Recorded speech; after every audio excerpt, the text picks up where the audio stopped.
جب ہم تبدیلی کی بات کرتے ہیں تو ہم سسٹم کی تبدیلی کی بات کرتے تھے, ہم غریب آدمی کی زندگیوں کو اٹھانے کی بات کرتے تھے. کل 2-3 دن پہلے آپ کے پرائم منسٹر صاحب جو ہیں شہباز شریف صاحب, انہوں نے کہا کہ جی میں اپنے کپڑے بیچ کر آٹا سستا کروں گا.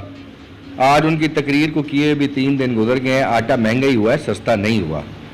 میری ان سے یہ درخواست ہے کہ آپ اپنے کپڑے نہ بیچیں, آپ اپنے وہ جو فلیٹ ہیں وہ بیچ دیں. جو آپ کے سینکڑوں کے حساب سے پولٹری فارم چل رہے ہیں ان میں مرغی سستی کر دیں. جو آپ کی شوگر ملیں چل رہی ہیں ان میں چینی سستی کر دیں. جو آپ کی فلاور ملیں چل رہی ہیں ان میں آٹا سستا کر دیں, بجائے اس کے کہ آپ اپنے کپڑے بیچیں. ہمیں آپ کے کپڑوں کی ضرورت نہیں ہے. پھر اس کے بعد وہ کیا کہتے ہیں کہ غریب آدمی کے پاس علاج کرانے کی جگہ نہیں ہے پاکستان میں. آپ 35 سال ہم پہ حکمرانی کرنے کے بعد آج ہمیں یہ وہ نئی ایک شلوار اور ایک نئے رنگ کے کپڑے پہنا کے ہمیں بتا رہے ہیں کہ جی علاج. یہ تو پھر عمران خان کا مارکا تھا جو صحت کارڈ لے کر آیا, جس نے ایک غریب آدمی کو 10 لاکھ روپے کی سہولت دی کہ اگر تم بیمار ہو جاؤ تو تمہیں کسی کی طرف دیکھنے کی ضرورت نہیں ہے, گھبرانے کی ضرورت نہیں ہے, تمہارے پاس پیسے موجود ہیں, جاؤ جا کے اپنا آپریشن کراؤ, اپنا علاج کرواؤ. میں آپ کو ایسی کئی مثالیں اپنے حلقے کی گنوا سکتا ہوں جنہوں نے صحت کارڈ استعمال کیا.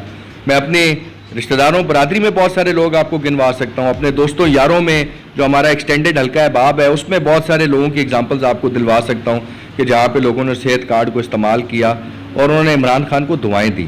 تو یہ بھی ایک تبدیلی کا انقلاب تھا. احساس پروگرام جو ہم لے کر آئے یہ بھی ایک تبدیلی کا انقلاب تھا. جو ہم نے مسافر احساس کا تو وہ کہہ رہے ہیں کہ جی وہ بے نظیر انکم سپورٹ کو انہوں نے احساس میں کنورٹ کر نہیں, دیکھیں نا, بے نظیر انکم سپورٹ پروگرام جو تھی وہ اس کا ایمبٹ جو تھا وہ بہت چھوٹا تھا اور وہ بہت چھوٹے لیول پہ کام کر رہی تھی. ہم اس کو لے کر گئے ہیں بہت بڑے لیول پہ.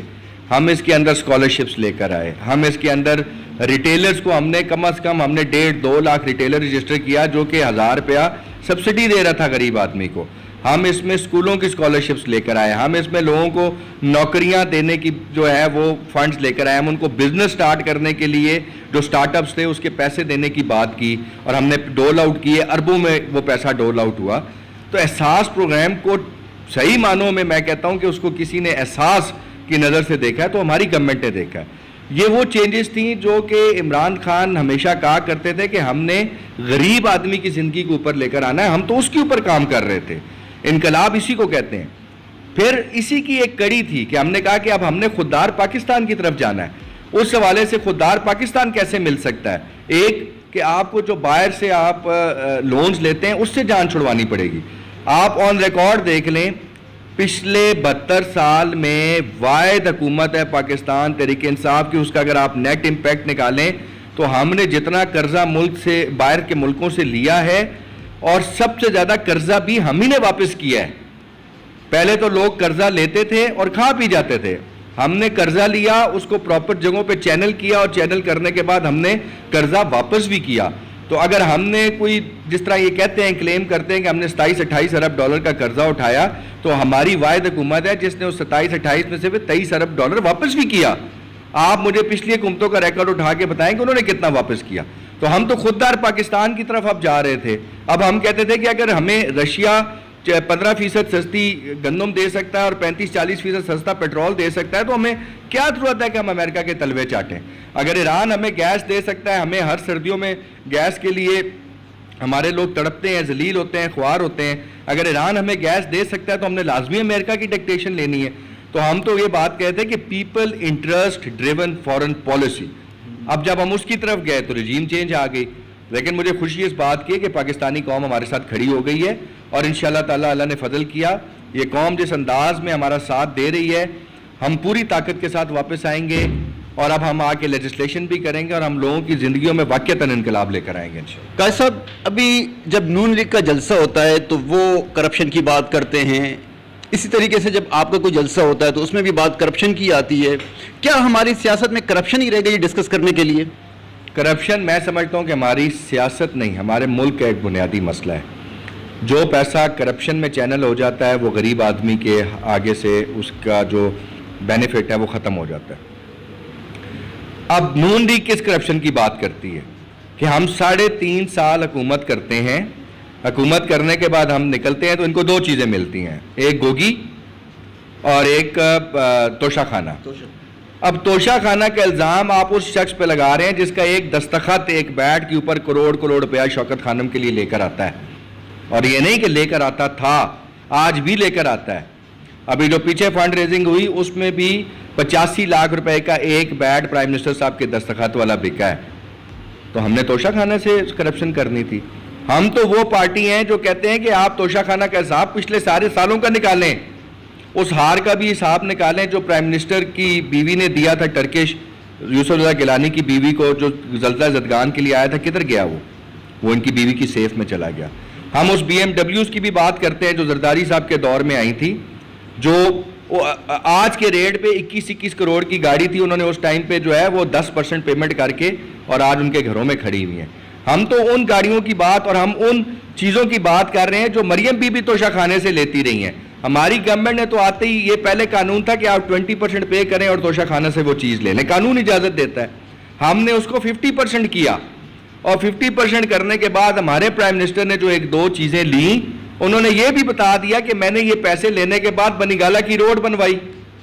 اب آپ بنی گالا کسی دن چلیں میرے ساتھ, میں آپ کو لے کے جاتا ہوں. وہ روڈ اگر دن میں 3 دفعہ عمران خان استعمال کرتے ہیں اور 100 دفعہ PTI والے استعمال کرتے ہیں, تو اس کے علاوہ وہاں پہ لاکھوں کی تعداد میں لوگ بستے ہیں جو اس روڈ کو استعمال کرتے ہیں.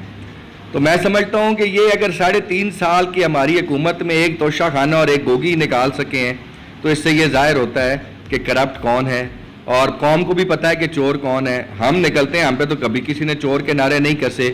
یہ لنڈن میں نکل پڑیں, جرمنی میں نکل پڑیں, سین فرانسسکو میں نکل پڑیں, یا لاہور کی گلیوں میں نکل پڑیں, ان کے پیچھے لوگ چور چور کے نعرے کستے ہیں, تو چور وہی ہوتا ہے جس کو لوگ چور کہتے ہیں. نومبر میں اہم تعیناتی ہونے جا رہی ہے, اور آج ایک بیان آیا ہے کہ بھائی اب ہم جو ہے الیکشن نومبر کے بعد ہی کریں گے. تو آپ کیا سمجھتے ہیں, کیا الیکشن نومبر کے بعد ہی ہوں گے یا آپ کچھ کر پائیں گے؟ دیکھیں, ایک ہماری پارٹی کی ڈیمانڈ ہے. پارٹی کی ڈیمانڈ یہ ہے کہ ہم کہتے ہیں کہ ASAP الیکشن کی ڈیٹ اناؤنس ہونی چاہیے. That could be any date, مطلب آپ اکتوبر کی دے دیں, آپ دسمبر کی دے دیں, آپ اگلے سال جنوری کی دے دیں, بٹ آپ ڈیٹ اناؤنس کریں, بیکاز اس سے پھر 90 دن پہلے عبوری سیٹ اپ آ جائے گا. یہ ہماری پارٹی کی ڈیمانڈ ہے. ایز اے پولیٹیکل ورکر میں یہ دیکھ رہا ہوں کہ this has nothing to do with کہ جی نومبر میں آرمی چیف کی تعیناتی ہونی ہے, نئے آرمی چیف کی, تو اس کا انتظار کیا جائے گا, یہ ایسی کوئی بات ہے. دیکھیں, آرمی ایک بڑا زبردست قسم کا منظم قسم کا ادارہ ہے, اور خان صاحب ادارے جو ہوتے ہیں نا وہ ایک شخص کے کہنے پہ نہیں چلتے. ادارے جو ہوتے ہیں ان کو ادارہ کہتی ہے اسی لیے کہ ان کا ایک سٹرکچر ہوتا ہے, ایک ہائرارکی ہوتی ہے. اس سے کوئی فرق نہیں پڑتا کہ آرمی چیف چینج ہو رہے ہیں نہیں ہو رہے ہیں. فرق اس چیز سے پڑتا ہے کہ پبلک اس ٹائم کیا مانگ رہی ہے, جمہور کیا کہہ رہا ہے. جمہور اس ٹائم کہہ رہا ہے کہ نئے الیکشنز اناؤنس ہونے چاہیے, اور اب تو آپ دیکھیں مولانا فضل الرحمان صاحب کی سٹیٹمنٹ بھی آ چکی ہے. کل حمزہ شہباز نے بھی کہا کہ یہ جس بحرانوں میں ہم جا رہے ہیں اب اس کا حل ہمارے پاس یہی ہے کہ جلد از جلد الیکشن اناؤنس کیا جائے. تو یہ آپ دیکھیں گے یہ آہستہ آہستہ خود بھی سب کہیں گے کہ اب ہمیں الیکشن کی طرف جانا پڑے. 20 مئی کے بعد کچھ گرفتاریاں ہونے جا رہی ہیں, سننے میں آیا ہے کہ بہت بڑے پیمانے پہ ہو رہی ہیں. کیا اس حوالے سے آپ لڑیں گے یا پیچھے ہٹ جائیں گے؟ نہیں, پیچھے ہٹنے کا تو سوال ہی نہیں پیدا ہوتا.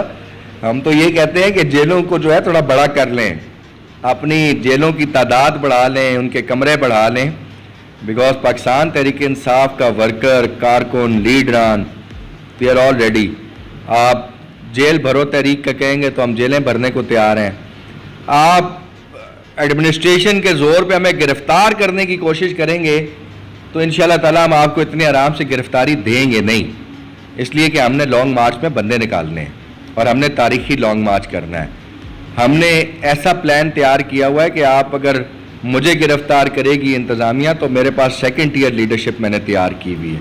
انتظامیہ 2nd ٹیئر لیڈرشپ کو پکڑے گی تو میرے پاس 3rd ٹیئر لیڈرشپ بھی تیار ہے. سو Pakistan Tehreek Insaf is prepared and we are here with a plan. ہم وہ کہتے ہیں نا کہ ہم لڑنے اور مرنے کے لیے آئے ہیں, ہم پیچھے ہٹنے کے لیے نہیں آئے.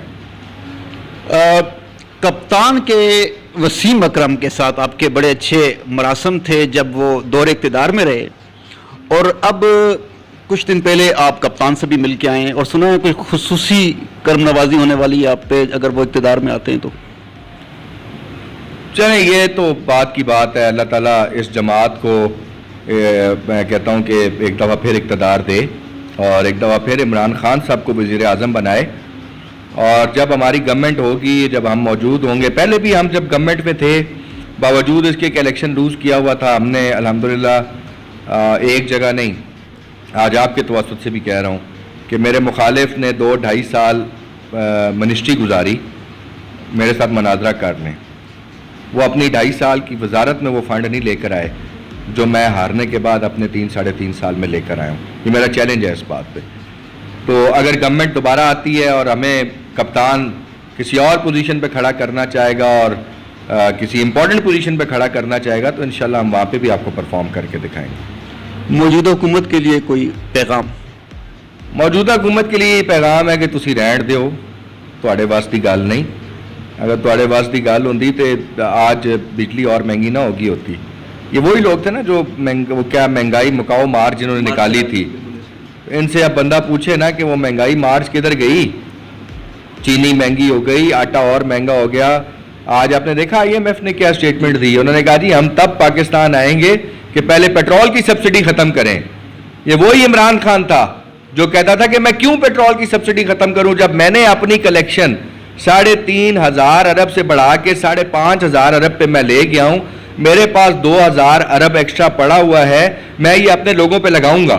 میں اس مہنگائی کے آگے ایک دیوار بن کے کھڑا ہوں گا.